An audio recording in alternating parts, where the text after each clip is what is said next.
They are all leading international experts in their respective fields.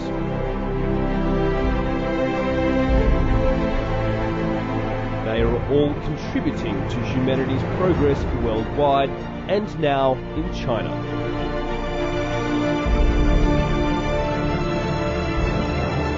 They are all aligning their vision with China's future.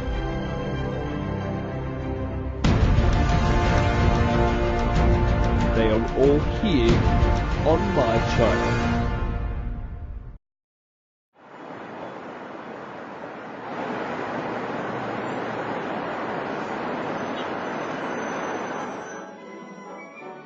At Beijing's Tianqiao Theatre, the National Ballet of China is presenting a 200-year-old Western classical ballet, La Sylphide. The performance has been produced under the supervision of Frank Andersen. A veteran ballet maestro of the Danish school, Frank has devoted much of his career to promoting his country's ballet around the world. It was as far back as the early 1990s that he started to contribute to the development of classical ballet in China. I think I lost a piece of my heart to China. I think people understand here my passion for my art form, for my ballets, for Bournonville and for Denmark. And I think they have a respect for that, and that they also value what I can give. Having started teaching ballet in China in 1995, 4 years later, Frank staged the first ever production in the country of La Sylphide with the National Ballet of China. The leading dancers he coached back then have gone on to become prominent figures in Chinese ballet circles. They include the current director of the National Ballet. The study, development, and evolution of ballet overseas is a constant process. We keep absorbing it. We were thinking of adding Western ballet to our repertoire. The first time we staged La Sylphide, we were thinking of developing our dancers, having them try different styles of ballet.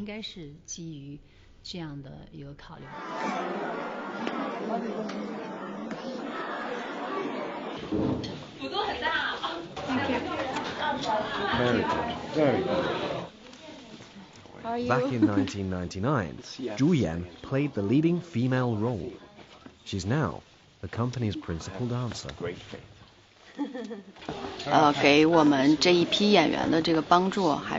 It was a big boost for our generation. La Sylphide focuses a lot on acting. It's a very good start for young dancers because acting requires them to infuse every movement with their true feelings and emotions. You benefit from it the more ballets you dance.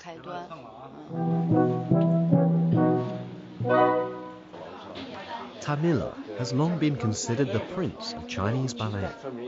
He played the leading male role in 1999. The fact was, Frank Andersen made me feel that I was dancing with my heart. That's what I remember the most. I was very glad for the production we did in '99. It was a big thing to work in China with the National Ballet of China and staging a Danish very special ballet. And I think it was some wonderful dancers we were working with. Today, a new generation, and this time they're very young. Everybody's very young. It's a cooperation between Beijing Dance Academy and the National Ballet of China.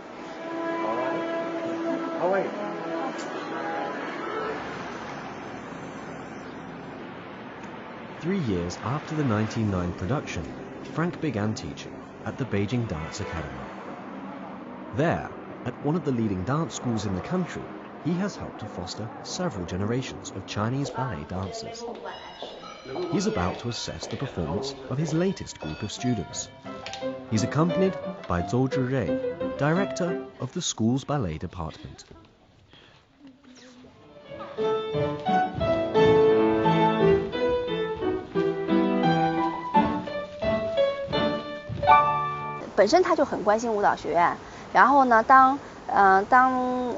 He's always shown an interest in the academy. We've been friends for years. Language isn't a problem. He easily conveys his thoughts and suggestions and the dynamics of European ballet circles.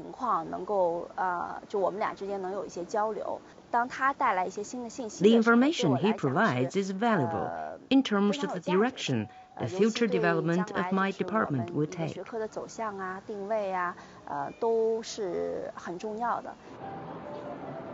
Frank has a clear idea as to why he helps the academy. As you turn a little older, more experienced, it's like you also want to share what you have with other people.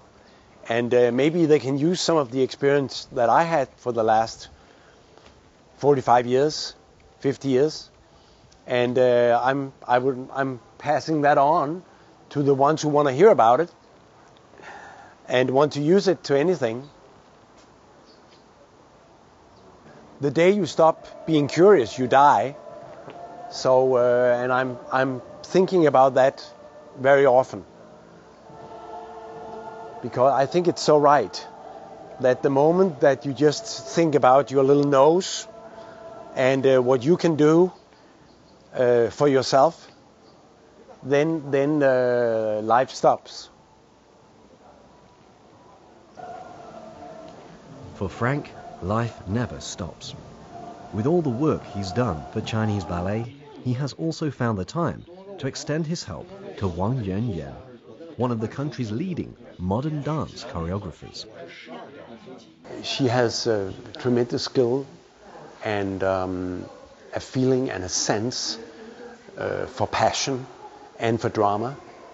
And I liked her at first sight, I have to say. Wang Yuanyan has been a highly successful choreographer since the 1990s. Her original works of modern dance have been hailed both at home and abroad.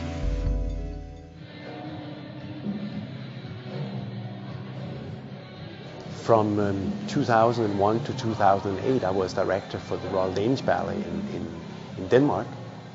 Again, my second term.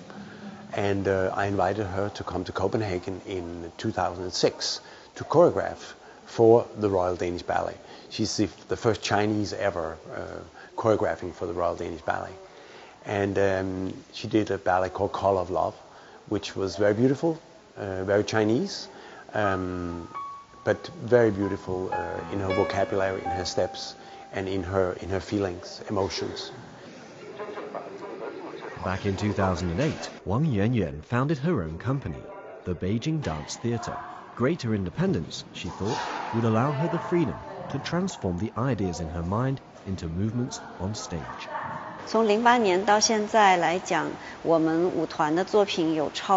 I've created more than 10 works for my company since 2008. And he has watched every premiere, no matter in which city it was staged.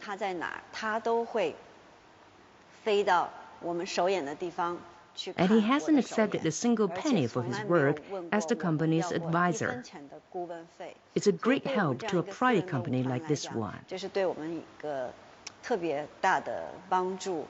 She was talking about maybe making her own company and asking me a few questions about how to do this and that.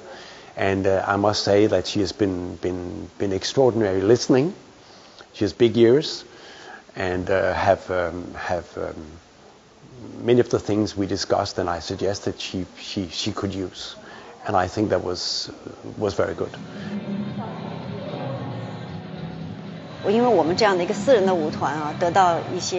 It was not easy for a private company like ours to get support from the government. A market for modern art isn't easy to create. Frank has been helping us in this regard by bringing in choreographers to create works for us, so that we can carry on cultivating the market.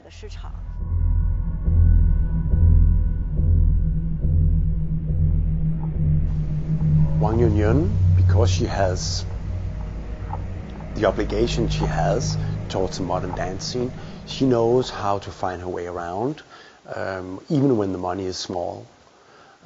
Right now we are seeing a wonderful rehearsal here on the Golden Lotus, which was premiered a few years ago, actually in Hong Kong.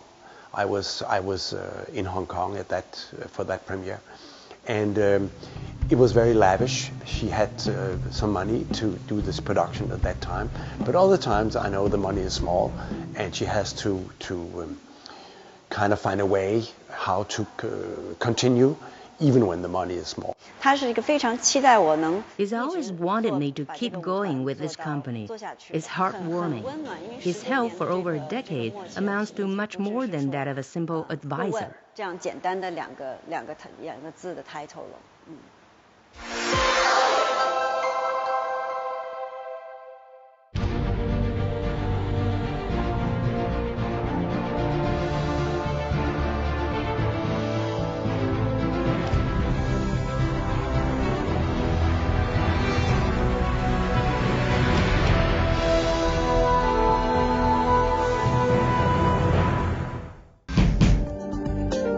They are all aligning their vision with China's future. They are all here on My China.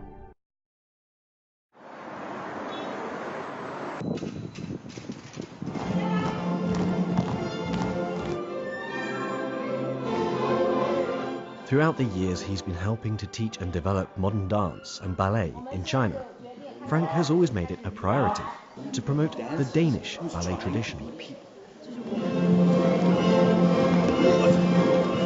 身为团长，他也要继承这个，也算是一个任务。 I think it's both an obligation and a mission for him as the director of the Royal Danish Ballet and then the Royal Swedish Ballet to carry on this tradition. And he's doing it by passing on the classical works of Bonneville and the traditions of the Royal Danish Ballet.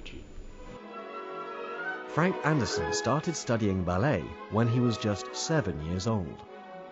Having established his career at the Royal Danish Ballet, everything he's done subsequently has been about carrying on the ballet legacy of his home country. I think it's been very rewarding to do what I've been doing as a ballet child, as an apprentice, as a dancer in the company, as a soloist, as a principal in the Royal Danish Ballet, and finally as director for the Royal Danish Ballet for more than 16 years. That has been very rewarding. And I hope that I've been able to carry the tradition on in the right way. That's my goal.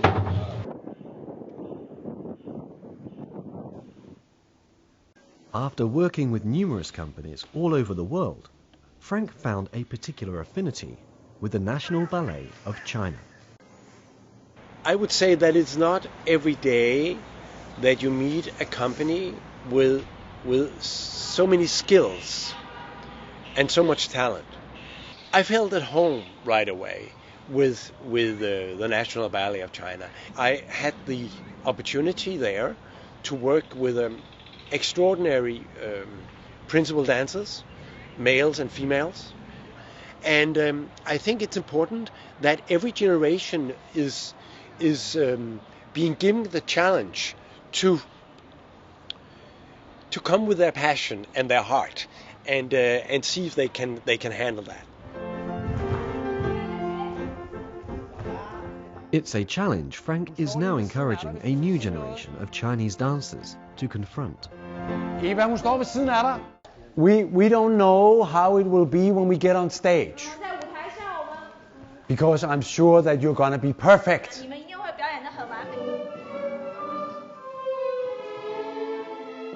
Many of the kids are from Beijing Dance Academy of the students. They're very young, and many of them doesn't really understand drama in itself. And that's why when sometimes one of my principal dancers, James or Sylvie, is suffering, or I can see around that people is going a little like, They don't really understand. And I can understand why they don't understand, because this is not a ballet for, what can I say, very young ones. This is a ballet for mature dancers that can project and show the feelings and the emotions. The ballet La Sylphide was created by August Bournonville, the 19th century founder of the Danish school. As a masterpiece of the classical ballet repertoire, it's widely recognized as one of the most demanding pieces to stage.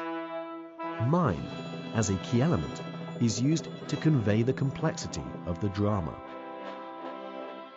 Premiering in 1836, La Sylphide was a pioneering work in the Romantic ballet tradition.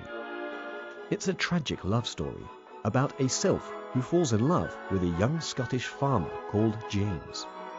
She entices him to abandon his wedding and instead go with her to live in the woods.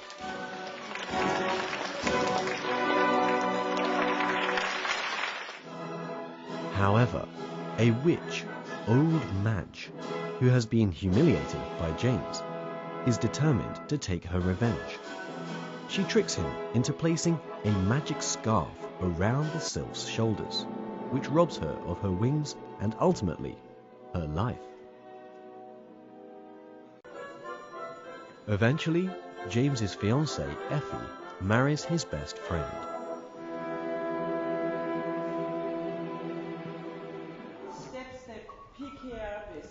Presenting drama in ballet form is inevitably a challenge. When coaching young dancers with little experience as actors, Frank has to work hard to get the best out of them. I'm not yet very clear on the movements. We've only been rehearsing for a week.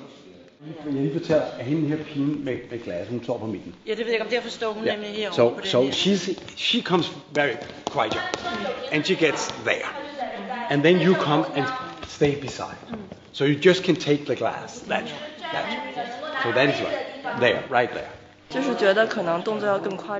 I guess the movements need to look more dramatic.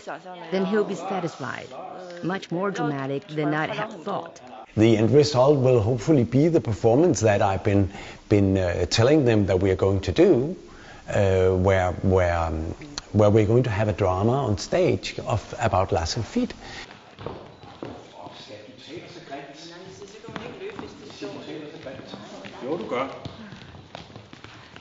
And then you, I do find it hard to master. There are so many subtle details I used to ignore. Now I realize they do matter.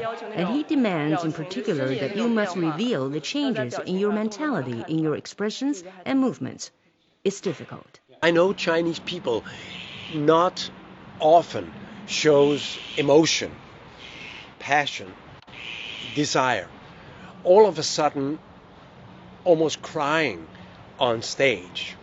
That is, I think, wonderful, and that shows something about the artistry which is hidden inside them, that you have to open the door, open the gate to get it out.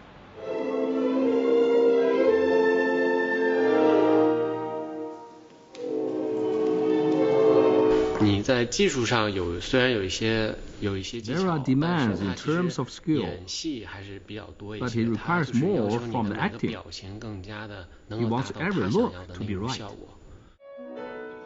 As Frank sees it, the drama on stage is derived from exaggerated movements and dramatic expressions. You, here! What are you doing? You must out! She is a bad warning! Yes! Out!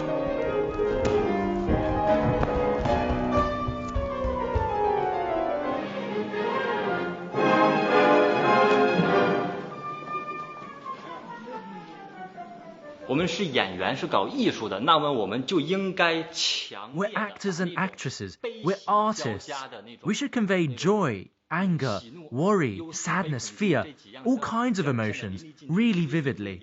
Because if you don't, how can the audience understand what you're doing? humiliating me, humiliating. What have I done? What have I done? Nothing. Why? Why? 为什么?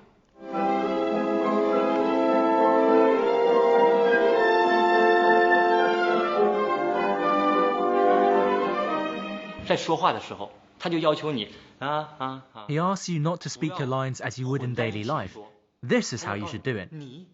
You, look, happy, he. It's like cut, cut, cut. Say each word explicitly. I, you, revenge. I, want.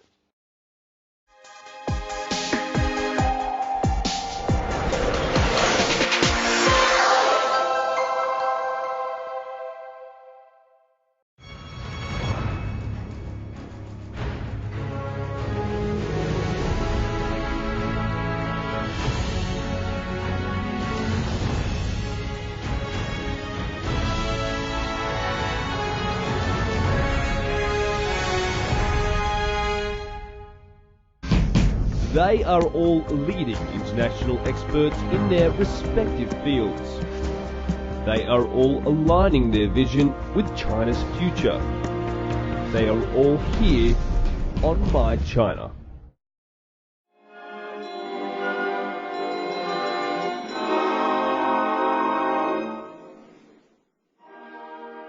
Mime is an important element in all of Bournonville's ballets. Frank's mother was an established mime artist, so he understands the importance of gestures. If the audience is not understanding what is going on stage, then they'll turn off. We have to take the time to explain them what is really happening on stage.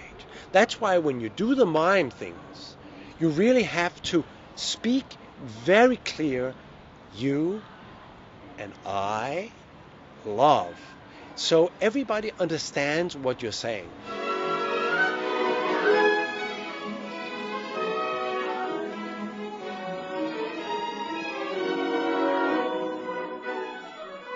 Still, to Frank's way of thinking, making the right gestures is only halfway to good acting. He insists that the dancers must be natural on stage. In other words, they have to react to one another. The most difficult thing is to be natural on stage. The most difficult thing in the world is to be natural. Because dancers have learned to act, but it's always artificial. It's like this story is really a real story that can happen. And I want them to have the reactions and everything that happened as it was happening today. And then she says, wow, and you go, oh my God, what happened? Really? And then she walks on. Okay? So he has to react. React to what you see. If she's angry, angry. Okay? So that's how you should be. You, with her, is getting married.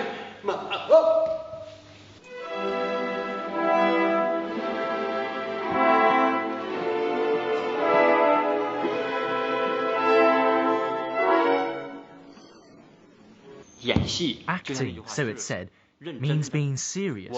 Our acting is serious. So what does it mean to be serious? Truthful and credible. Convince the audience that we're doing something for real. Whatever's going on is for real on stage. We act, we don't pose. We deliver every action and emotion for real.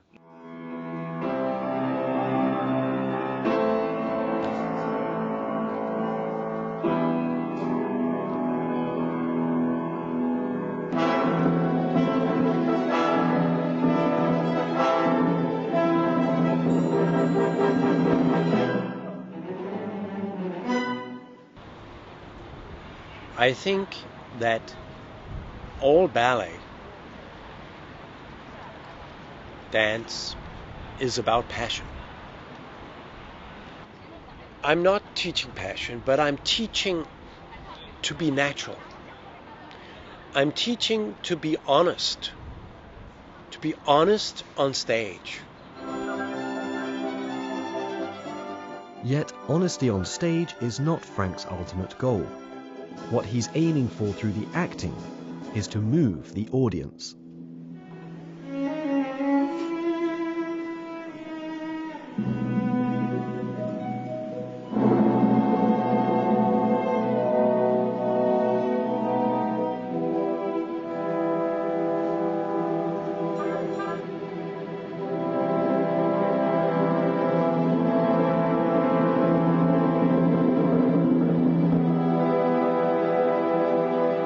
I think that is what got me very turned on, that there was a ballet here that really consisted of the drama that you experienced, we talked about that before, in life. And that is tickling me with La Sylphide. They want to see you tell a story. Making them feel moved is the most important and the hardest part. On this point, Frank Andersen, has helped me by stressing visual expression, being explicit. Frank Andersen staged the show with us 10 years ago. This time, we have these young dancers. We invited him and his team over to teach and inspire our dancers. It's amazing. Ja, altså vi har vi Arne og Linda, ikke? Og Lis og det Thomas Flint og Lise Strip. Frank first brought La Sylphide to China for showing in 1985, when he'd only just been appointed director of the Royal Danish Ballet. He returned to China in 1999 when he staged La Sylphide with the National Ballet. Back then, he noticed something interesting about the audience. It was like a marketplace in the audience. I mean, everybody brought their food, everybody brought their Qingdao Piju and cola and everything, and mobile telephones were ringing constantly. I mean, everything. Because the audience didn't know at that time how it was to go to a real performance, because China was just opening up, kind of. Today, you're seeing a very disciplined audience. Having witnessed the progress made by ballet in China over the decades, he has become convinced that he wants to continue his work. It makes me happy. Makes me happy to be able to give some of the experience that I've got over the past 40 years in ballet and dance, to pass it on to friends here in China, and maybe carry it on to the next generation. Frank has never sought personal fame or fortune in China. His focus has always been on his art, on passing on his Danish legacy, and promoting the growth of Chinese ballet.